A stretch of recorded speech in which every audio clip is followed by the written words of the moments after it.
வணக்கம், welcome to my channel. இன்னைக்கு நம்ம வீடியோவில் மரவள்ளி கிழங்கு வச்சு ஒரு அருமையான ரெசிபி பார்க்கலாம். ஃபஸ்ட்டு மரவள்ளி கிழங்கு எடுத்து நல்லா வாஷ் பண்ணிவிட்டு அது மேலே இருக்க தோலெல்லாம் ரிமூவ் பண்ணி எடுத்து வச்சுக்கோங்க.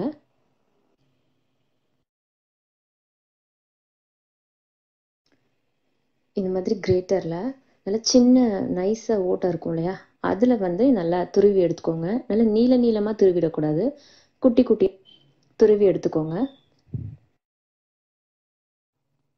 துருவினதுக்கப்புறம் அதில் இருக்க பாலெல்லாம் நல்லா புழிஞ்சு எடுத்துக்கோங்க.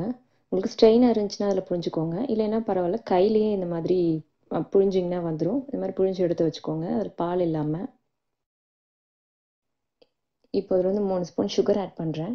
உங்களுக்கு எவ்வளோ இனிப்பு தேவையோ அதுக்கு ஏற்ற மாதிரி நீங்கள் அதில் எக்ஸ்ட்ரா வேணும்னா போட்டுக்கலாம்.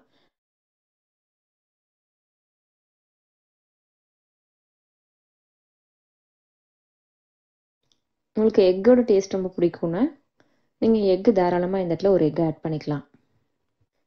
சுகருக்கு பதிலாக உங்கள்கிட்ட கண்டென்ஸ்டு மில்க் இருக்குன்னா நீங்கள் அதை ஆட் பண்ணிக்கலாம்.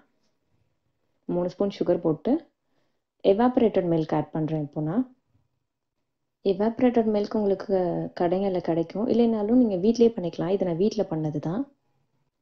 பாலை ஒரு அடி கனமான பாத்திரத்தில் எடுத்துட்டு அதை நல்லா சிம்மில் வச்சு கொதிக்க விடுங்க. சிம்மில் வச்சு அதை நல்லா வற்றணும். இப்போ 1 டம்ளர் ஹாஃப் ஆகணும், அந்த மாதிரி அப்படி பண்ணி நீங்கள் எடுத்துக்கலாம்.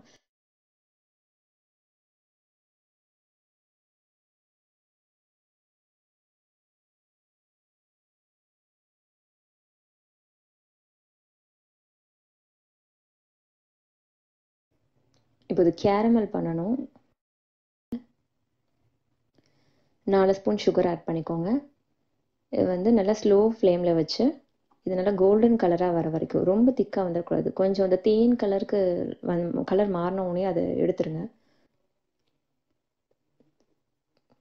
லைட்டாக கலர் சேஞ்ச் ஆனோடனே எடுத்துருங்க, இல்லைன்னா அது ரொம்ப டார்க் ஆகிடுச்சுன்னா உங்களுக்கு கசக்கும். ஸோ அவ்வளோ நல்லா இருக்காது, இனிப்பு இல்லாமல் கசக்கிற மாதிரி ஆகிடும். எந்த பாத்திரத்தில் இது செய்ய போகிறீங்களோ உடனே ட்ரான்ஸ்ஃபர் பண்ணிடுங்க. டக்குன்னு அடுப்புலேருந்து எடுத்தோடனே நீங்கள் அதுக்கு மாற்றிடுங்க, இல்லைன்னா அது இறுகிடும். ஸோ அந்த பாத்திரத்துலேயே இருந்துக்கும், அதை விட்டு வராது. நீங்கள் ட்ரான்ஸ்ஃபர் பண்ண உடனேயே நீங்கள் அது ஈவனாக எல்லா பக்கம் ஸ்ப்ரெட் பண்ணிடணும் அந்த கேரமலை.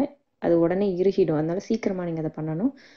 வேலை அது அப்படியே இறுகிடுச்சு, அது ஃபுல்லாக ஸ்ப்ரெட் ஆகலைனாலும் நீங்கள் சிம்மில் வச்சுட்டு, ஸ்டவ்வை சிம்மில் வச்சுட்டு அது மேலே கொஞ்சம் டிஸ்டன்ஸில் அதை பிடிச்சிங்கன்னா அது கொஞ்சம் மெல்ட் ஆகும். அப்போதைக்கு நீங்கள் எல்லா பக்கமும் ஈவனாக ஸ்ப்ரெட் பண்ணிக்கலாம். நீங்கள் எல்லா பக்கமும் சாய்ச்சிங்க அப்படின்னா அது எல்லா பக்கமும் ஈவனாக ஸ்ப்ரெட் ஆகிடும். இப்போ ரெடி பண்ணி வச்சுருக்கிற மரவள்ளி கிழங்கு இதில் ஃபில் பண்ணிக்கோங்க.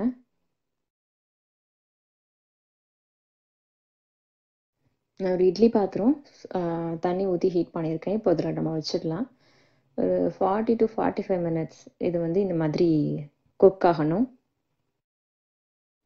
45 மினிட்ஸ் ஆயிருக்கு. இது நல்லா குக் ஆயிருக்கு, கலர்லாம் சேஞ்ச் ஆயிடுச்சு.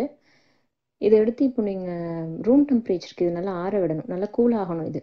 அதுக்கப்புறம் தான் இதை நம்ம இதுலேருந்து மாற்ற முடியும். இப்போ இது நல்லா ஆறிடுச்சு.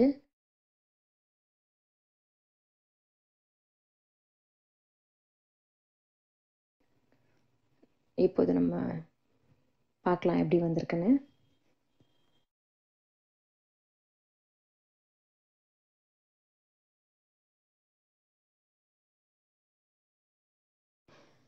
இந்த ஹெல்த்தியான சிம்பிளான ரெசிபி எல்லாரும் செஞ்சு பாருங்கள். இது வரைக்கும் நீங்கள் என்னோடய சேனல் சப்ஸ்கிரைப் பண்ணலைன்னா சப்ஸ்கிரைப் பண்ணிக்கோங்க, லைக் பண்ணுங்கள், உங்கள் ஃப்ரெண்ட்ஸ்க்கு ஷேர் பண்ணுங்கள். நன்றி.